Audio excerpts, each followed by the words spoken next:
There we are. Perfect. I think we are live. So anybody who is joining us as per our usual just a minute style, if you can see us, if you can hear us, please do drop a message into the comments or give us a like in this video.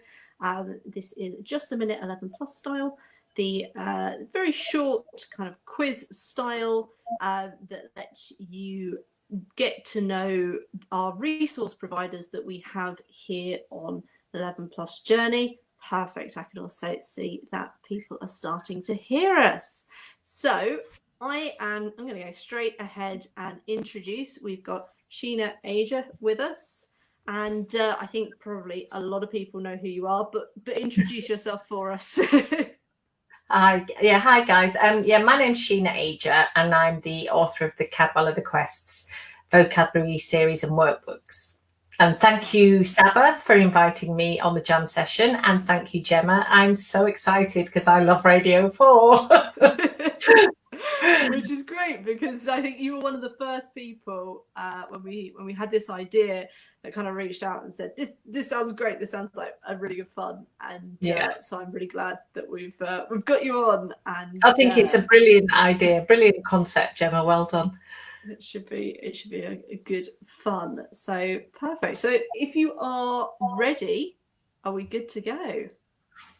Perfect. So as I said, this is a little bit of a time for you to shine and for you to tell us all about what you do and all about your products. So please do feel free to show stuff. Feel free to talk. The kind of general just a minute rules, which on Radio 4 are kind of no repetition, no ums, no ahs, no pauses. It doesn't really apply here because you can't do it 11 plus style.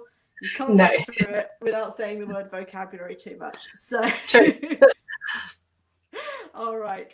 So let's get started. So the first one is, what is your product and who is it aimed at? Okay, so as I've already said, I'm the author of the Cadwaladr Quests vocabulary novel trilogy, because it's a trilogy now, and the supporting workbooks.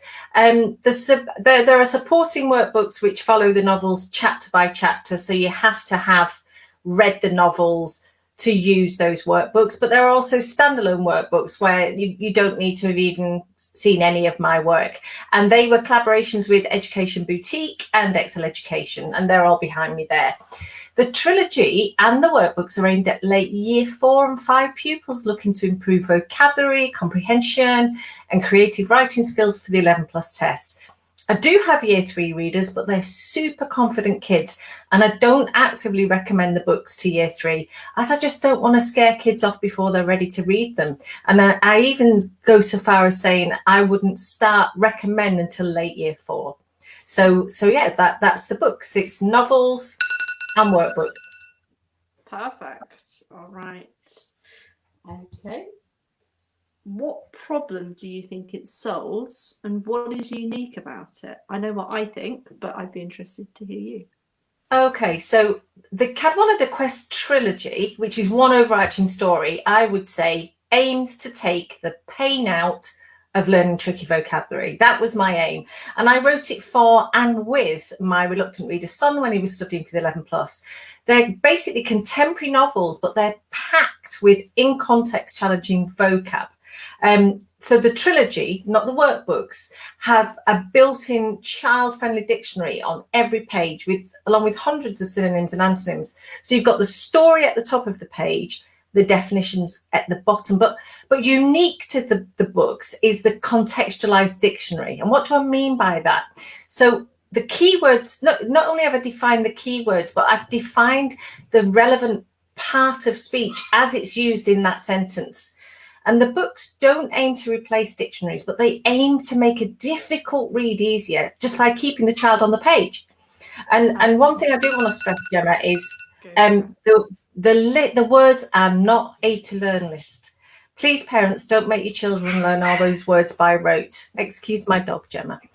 Right, that's it. Perfect. And I use these with my students, and I'd say it is something that is unique. I've not seen another book out there that has that dictionary part underneath that is specific to kind of this age groups in particular. Obviously, Yeah. within kind of Kindle, you can highlight and you can see definitions of words, but it's not often child friendly, and that's But the something that I thing, think these are. that's interesting, Gemma, because I've had a few people say to me, oh, you can just do this in Kindle. And before I actually put the books onto the Kindle, I researched this quite heavily because I'm a very big Kindle user.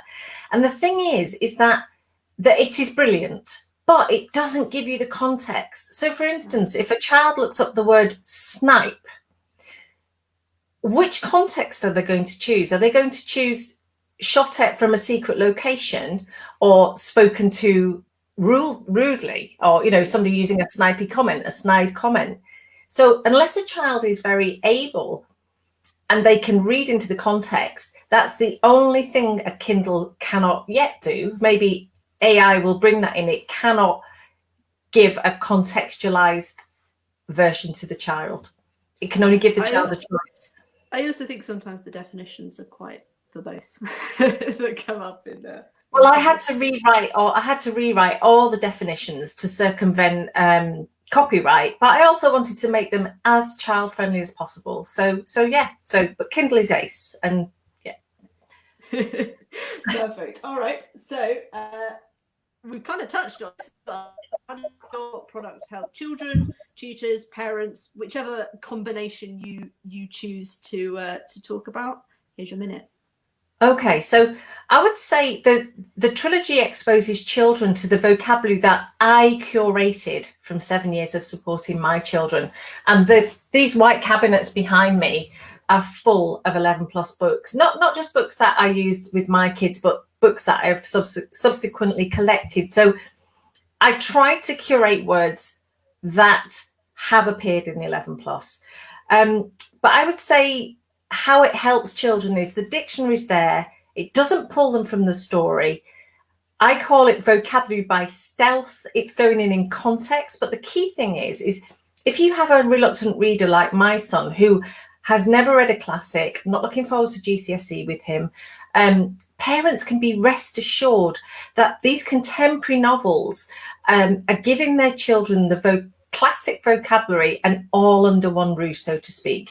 So in reading the trilogy, the vocabulary exposure is guaranteed. And for tutors, I would say, they can also be rest assured that if they offer these to their pupils, then their pupils are seeing the vocab. And I do have a lot of tutors that buy the books in bulk from me and use them in the classroom the whole time, as do quite a lot of independent schools now. That's something that we kind of recommend when we have the education hotel is those many of the resource providers that we've featured on these sessions, but in particular the books are there because we do think they fill a kind of a unique hole. So that's perfect. All right. Next one. Is it 11 plus specific? Does it cover a broader area? So I'd say the trilogy is aimed at the trilogy is aimed at all 11 plus testing, but it's really effective and comes into its own for the super selective grammars, the state grammars such as your Sutton schools, your Henrietta Barnett, your St Olave's, your QE, and then with the independent schools, that they really serve the independent schools very well, especially the very highly competitive schools and the London schools, where we both know that vocabulary is critical there, comprehension is critical, as is creative writing. So I have a creative writing workbook, which is standard answer. My standalone workbook is multiple choice. So I try to cover the whole remit. And I would say that the trilogy would be fabulous for 13 plus, but they might find the story too young. If they can't tolerate the story, then fair enough. But the vocab is there for 13 plus and even GCSE. Yeah, I've used it for 13 plus learners before. And even just going through the dictionary, I think has been something that I've done with 13 plus learners. So the kind of style of book, one of my students, we've written a similar, I think it was a chapter of one of our books similarly to it, just to practice the kind of style of it. It can be quite useful for students to think about the synonyms that they might use, because then it often gets them in their own writing thinking about what they could replace as. So, sure. It could be in fact, one of the main instructions to my editor was the synonyms that are listed must be able to fit into the sentence. So they can't just be very far synonyms. The synonyms that are listed, they had to be near synonyms so that it made sense to children. Next one we've got is, what other resources would you recommend, not your own? Okay, so I'm going to do this a bit differently, Gemma. So just give me a sec before you start that. So I hope I've not missed anybody out here, and I'm really sorry if I have. And in no particular order, we're going to lift them up to camera. Okay, so you can start your buzzer now. So go for it. The genius that is Linky Thinks. So descriptionary and his word wheels for creative writing. The genius that is also Robert Lomax, everything he does, and including his 11 Plus Lifeline. Also, when Jemma brings out books, her books. So lovely, lovely ladies. Okay, Danny and Charlotte. Brightlet Education, their creative writing skills book is excellent, and they're also bringing out a USA version. So, okay, lovely Katie Ross. She's got 2 books. I'm going to do both. Okay, there you go. Make revision fun, make maths fun. Cannot miss out First Past the Post. They were brilliant. Cannot miss out the wonderful CGP. Brilliant. Christine Draper, synonyms and antonyms. I'm going to keep going. Jane Armstrong. This is a great book. I like Jane. She's one of the admins in my group. The lovely Sharon Spall. This is brilliant for Kent, guys. Lucy Spencer, Education Boutique, and the wonderful Brooke. Also, Sarah Louise Chohan. Now, I'm sorry, Sarah, I didn't have a new version of your book. This is your old cover, but Sarah's book is very good. And the new book, she's completely revamped it. It's really good. That's and finally, last but not least, Bond. We did use Schofield and Sims, and we did use Let's, but we did those with tutors. And also I did use some AE stuff. I hate their shiny paper, but I think their shiny paper is now gone, and some of their stuff was brilliant. The maths was really hard. I think I've covered everyone. Perfect. Yeah, big variety, which is kind of one of the things that we often say on 11 Plus Journey is variety is quite useful when you are, especially when you're starting out and when you're kind of building those skills to make sure that you've seen all different types of questions. And to be honest, there's one provider that I've not mentioned there because I've never used them, but I've only heard really good stuff about them, and that's Galore Park. And also, yeah, and also I haven't got any of their books, but Teach It Right. So Chris, who runs Teach It Right, has worked with Galore Park for years, and I just know that their stuff is going to be good. So, but I can't recommend it because I don't have it. And I don't recommend anything that I've not seen or worked with. But I've worked with those guys face to face, and they're very nice. Teach It Right, and he writes for Galore Park. Oh, I have forgotten one. No, Peter Francis's non-verbal reasoning. Yeah. Sorry, Peter. I have got it. It's in my cupboard. Pretend I'm holding it up. Peter Francis for non-verbal reasoning. His papers are going to be the nearest to an exam. Sorry, Peter. Right. Definitely over a minute. But I'll let you run. Sorry. All right. Right. Next one. Back on track. Top tips for year 4, 5, 6, or 4, or 5, or 6. Whoever you would like to offer those tips to. Parents preparing for the 11 plus. Okay. So I'll do a bit of each. Start at the beginning of year 4 in bite-sized chunks. Work on accuracy, not speed. Don't do full papers. Don't burn out in the year. It's a marathon, not a sprint. So train for a marathon and sprint on the day. Okay. Work as closely to your target school's requirements as possible. Do your research. Do not rely on hearsay for admission policies and catchment requirement. Always refer to the school website and keep up to date. Things change. Reading School, my son's school, boom, I've just changed their test with not a lot of notice. Yep. Ramp up in year 5, do external mocks and start working on speed. For year 6, your SATs should be easy peasy if you've done this prep. But for year 6 indies, be prepared to work over Christmas because your tests are usually in January. And finally, for all the 11 plus tests, but especially super selectives, you need superb English skills. Yeah, I would echo every single one of those points. What are you working on now? Obviously, we've had the trilogy. What comes next? Everyone wants to know. This is really exciting. I am writing a series of prequels, so Cadwaladr Quest prequels, which will be called the Cadwaladr Prequests, and they're aimed at years 3 and 4. And they should be here just after Christmas. I can't get them done before Christmas. They're stories that are based on the Cadwaladr Quest, but they're set beforehand in the 12th century, and they'll tie in exactly with the later books. So dare I say this? I can't say my name in the same sentence, but I'm going to think Star Wars. So the 3 original Star Wars films were a successful franchise, and they went back and wrote prequels. And that's what I'm doing because the books have been well received, but parents have told me there is a dearth of good stuff out there for years 3 and 4. So it'll be nice. I'm really enjoying writing challenging work for years 3 and 4. So yeah, they should be here after Christmas. Okay, so for years 3 and 4 parents, keep your eye out. Yeah. Okay. Last question. I always ask something about a quiz show. And when we first of all pitched this idea, I remember you saying, I absolutely love Radio 4. And I thought, okay, right, what other Radio 4 kind of quiz shows? Not quite quiz shows, but Desert Island Disc is one that came to mind. So in Desert Island Disc, you choose, I think it's 8 tracks, 1 book, and a luxury.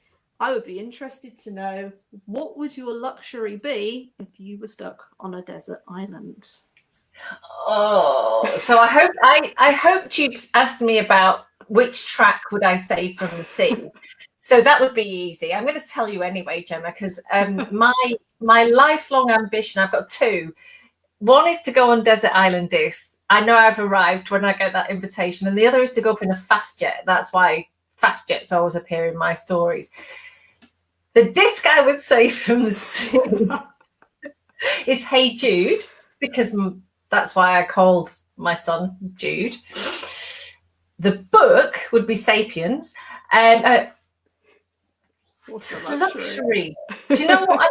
Do you know what I think my luxury would be? I would hate being on a desert island so much that I think I would take an never-ending supply of champagne. Because I'd just sit there under a palm tree listening to Hey Jude.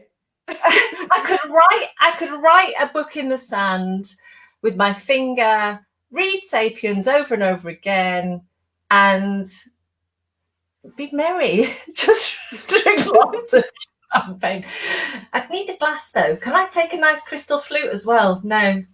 I'd have to, yeah, from the bottle. That'd look elegant, wouldn't it? Oh, Gemma, but it's got to be chilled. I can't drink more of champagne. That's a good idea. Good idea. Perfect. All right. So this has been Just a Minute with Sheena and the Cadwaladr Quests. If you are a resource provider and you are listening to this and thinking, yes, I really want to be there, being timed and answering these questions, do drop us an email at 11plusjourney@gmail.com. And Sheena, where can everybody find you and all of your stuff? Well, first of all, I just want to say thanks, Gemma, because it's been brilliant. I've loved it. I actually feel like I've arrived, okay? Being interviewed, and thanks to Saba, because this is a great initiative.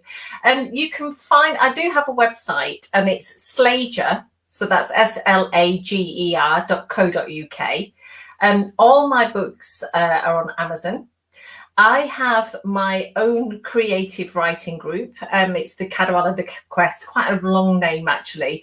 I think it's I can't even remember it. Creative writing group. But if you put it into if you Facebook, search Cadwaladr Quest, it comes up. Yeah, it'll pop up.